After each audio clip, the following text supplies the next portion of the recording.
Hi everyone, आप सभी का एक बार फिर से एजुकेशनल चैनल में स्वागत है। और आज की वीडियो में हम आप सभी के लिए एक बड़ी वैकेंसी का अपडेट लेके आ गए हैं, जो कि आपके हायर एजुकेशन की टीचिंग की वैकेंसी से जुड़ा हुआ है। राजकीय डिग्री कॉलेज की टीचिंग की वैकेंसी से आज आपके लिए बहुत बड़ा अपडेट हम लेके आ गए हैं, जहाँ पे सभी सब्जेक्ट्स में 3540 पदों पे आवेदन की प्रक्रिया देखा जाए स्टार्ट हो रही है। और सबसे अच्छी बात यह है कि कोई भी एपीआई इत्यादि की यहाँ पे समस्या नहीं रहने वाला है। केवल और केवल सिर्फ आपका लिखित परीक्षा यानी रिटन टेस्ट का जो स्कोर होगा उसी के आधार पे, मेरिट के आधार पे आपको चयनित किया जाएगा। तो बहुत बड़ा यहाँ पे वैकेंसी का अपडेट है, जहाँ पे 40 से 50 वर्ष एज लिमिट के साथ आप अप्लाई कर पाएंगे। अगर आप जनरल कैटेगरी से हैं तो 40 वर्ष, अगर आप SC ST कैटेगरी से आते हैं तो 45 वर्ष, अगर आप महिला कैटेगरी से आते हैं तो 50 वर्ष तक एज लिमिट के साथ आप आवेदन कर पाएंगे। आपके लिए बहुत अच्छी वैकेंसी है। और यहाँ पे वेतनमान जो है आपको बता दें कि 57,700 नहीं मिलने वाला है। आपको हम आगे वीडियो में बताने वाले हैं क्यों 57,700 नहीं मिलने वाला है। सबसे पॉइंट इंपॉर्टेंट बनता है इस आवेदन की प्रक्रिया में कि किसी भी स्टेट से आप हैं, आप देखा जाए जम्मू कश्मीर से हों, आप उत्तर प्रदेश से हों, महाराष्ट्र, उड़ीसा, बंगाल, राजस्थान, कहीं से भी आप बिलोंग करते हों, आप यहाँ पे आवेदन कर पाएंगे, कोई समस्या नहीं होने वाली है। बट आपको बता दें यहाँ पे आपके असिस्टेंट प्रोफेसर का कहा जाए या लेक्चरर का पोस्ट की बात किया जाए, आपको वही मिलने वाली है। बट यहाँ पे पोस्ट का नेम चेंज कर दिया गया है। असिस्टेंट प्रोफेसर की जगह आपका टीचिंग एसोसिएट नाम से ये भर्ती निकाली गई है।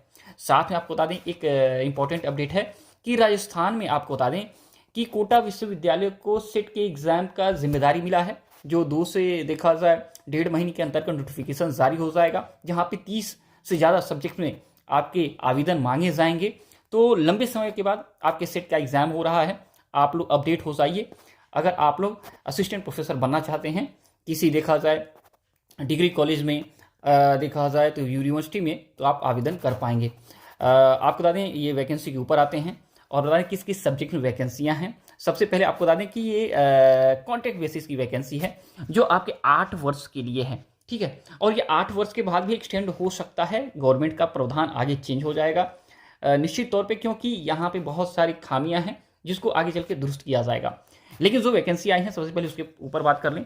यहाँ पे कंप्यूटर साइंस में 58 पद है, आपके चित्रकला में 36, अर्थशास्त्र में 121, अंग्रेजी में 314, आपके जोग्राफी यानी भूगोल में 365, यहाँ हिंदी में 393, इतिहास में हिस्ट्री में 355। तो बहुत बड़ी वैकेंसी है।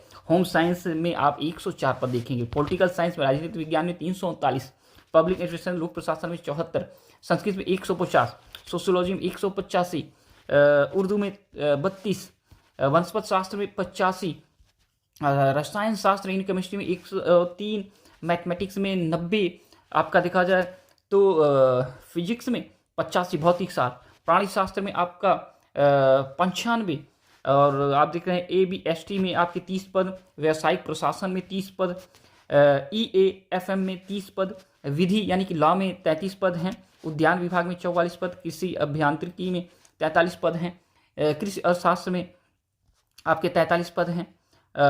यहाँ पे देखेंगे तो आप कृषि विस्तार में 44 पद हैं, सस्य विज्ञान में 43 पद हैं, पशु विज्ञान में 43 और कीट विज्ञान में आपके 43 पद हैं। आनुवंशिक एवं पादप प्रजनन में वैकेंसी हैं 43 क्रमशः, आपका पादप रोग विज्ञान में वैकेंसी है, और 44 पद मृदा विज्ञान एवं कृषि रसायन में वैकेंसी है। तो कुल पद यहाँ पे देख सकते हैं 3540 पद हैं। आपको बता दें ये वैकेंसी जो आई हुई है ये राजस्थान से वैकेंसी आई हुई।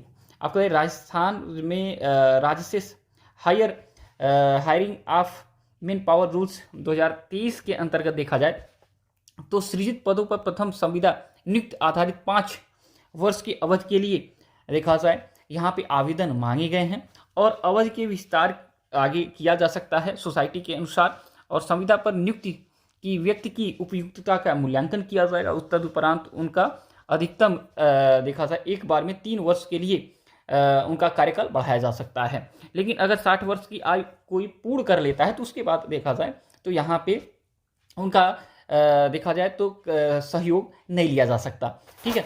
तो ये वैकेंसी आपको बता दें कि 8 वर्ष के लिए तो है, लेकिन निश्चित तौर पे एक्सटेंड होगा। गवर्नमेंट की पॉलिसी निश्चित तौर पे चेंज होगी क्योंकि बड़ी वैकेंसी है। बड़ा पद है। तो यहाँ पे बात चल रही है ऑलरेडी, क्योंकि जब ये न्यूज़ आया था इन वैकेंसियों के लिए तभी जाके कहा गया था कि इसमें परिवर्तन किया जाएगा, लेकिन अभी वैकेंसी आ गई है।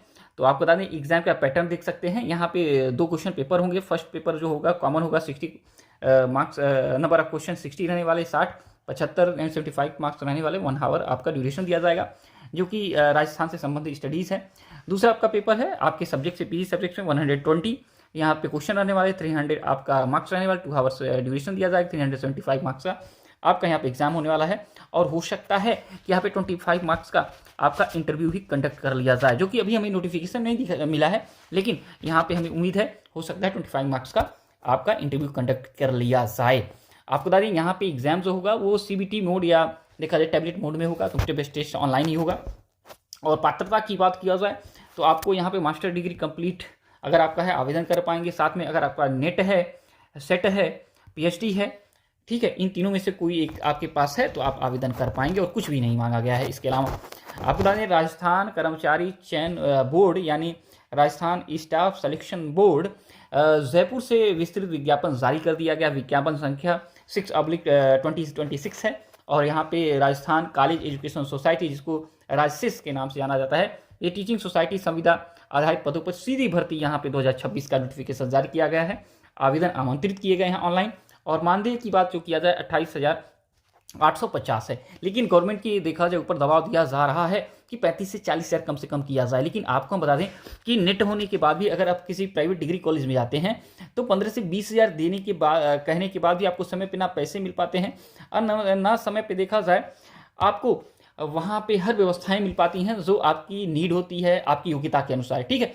तो ये वैकेंसी कम से कम उन डिग्री कॉलेजों से बेस्ट है। लेकिन हाँ, ये हम कहना चाहते हैं गवर्नमेंट के देखा जाए इस पॉलिसी में परिवर्तन करना चाहिए जो हमारे सभी अभ्यर्थियों के लिए लाभप्रद हो। आवेदन की प्रक्रिया आपको बता दें यहाँ पे डिस्क्रिप्शन बॉक्स में लिंक अवेलेबल करा दिया गया है, जो कि ये लिंक है, इसके माध्यम से आप आवेदन कर पाएंगे OTR के माध्यम से। और पंजीयन शुल्क जो रहने वाला है उसके बारे में अपडेट ले लीजिए। 600 रुपये जनरल कैटेगरी से, किसी स्टेट से हैं और आरक्षित श्रेणी से हैं तो आपको 400 रुपये आपको देने पड़ेंगे। यहाँ पे इंफॉर्मेशन ये है। आपको बता दें कि राजस्थान के अलावा अभ्यर्थी अगर आते हैं उनको सामान्य वर्ग में माना जाएगा, ये आप अपडेट ले लीजिए। आय की बात किया जाए तो कम से कम 21 वर्ष, अधिकतम 40 वर्ष से ज़्यादा उम्र न हो। और राजस्थान के अंतर्गत आते हैं SC ST OBC कैटेगरी से आते हैं तो 5 वर्ष का छूट दिया जाएगा। सामान्य वर्ग की महिला अभ्यर्थी हैं तो 5 वर्ष का अतिरिक्त छूट दिया जाएगा। और अनुसूचित जनजाति पिछड़े वर्ग से आते हैं, कमजोर वर्ग से आते हैं, ठीक है, तो आपको आर्थिक रूप से कमजोर वर्ग से आते हैं, EWS से आते हैं तो अधिकतम 6 वर्ष राजस्थान के अंतर्गत अगर आप मूल निवासी हैं और इस कैटेगरी में आते हैं तो 10 वर्ष की आपको अधिकतम छूट दी जाएगी। यहाँ पे आपको बता दें कि जो पंजीयन शुल्क जमा करने से संबंधित जो ड्यूरेशन दिया गया है, टाइम ड्यूरेशन दिया गया है, तो आपको बता दें कि यहाँ पे 5 मई से रजिस्ट्रेशन की प्रक्रिया स्टार्ट होगी और ये 3 जून तक चलने वाली है, जो अभी तक डेट मिला है। हो सकता है आगे डेट एक्सटेंड हो जाए, तो आप देखा जाए तो ऑफिशियल लिंक पे एक बार जरूर चेक कर लीजिएगा अगर इस डेट के बाद आप देख रहे हैं तो इस वीडियो को।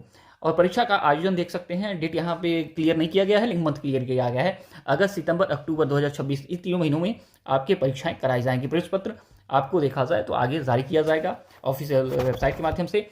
परीक्षा का स्कीम हमने बता दिया है। सिलेबस के बारे में आपको बता दें कि यहाँ पे थोड़ा सा अपडेट हो जाइए।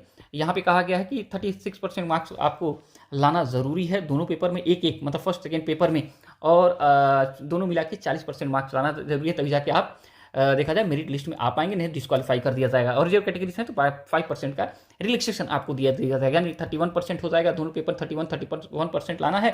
और देखा जाए तो आपका 35% दोनों पेपर को मिला के लाना पड़ेगा। नेगेटिव मार्क्स का प्रावधान है 1/3। और यहाँ पे देख सकते हैं सिलेबस जो कॉमन पेपर रहेगा उसमें आप देख सकते हैं history, art, culture, literature, heritage of Rajasthan, geography of Rajasthan, political and administrative system Rajasthan, economy of Rajasthan, contemporary events, ये इनसे क्वेश्चन पूछे जाएंगे। डिटेल यहाँ पे दिया गया है। और पेपर 2 आपके PG के सब्जेक्ट से रहेगा। ओके, तो आज की वीडियो इतना ही। कोई क्वेश्चन अगर आप पूछना चाहते हैं पूछ सकते हैं। और जब तक नेक्स्ट वीडियो नेक्स्ट अपडेट नहीं लाते हैं, thanks for watching educational channel. और सभी का दिन बहुत बहुत शुभ।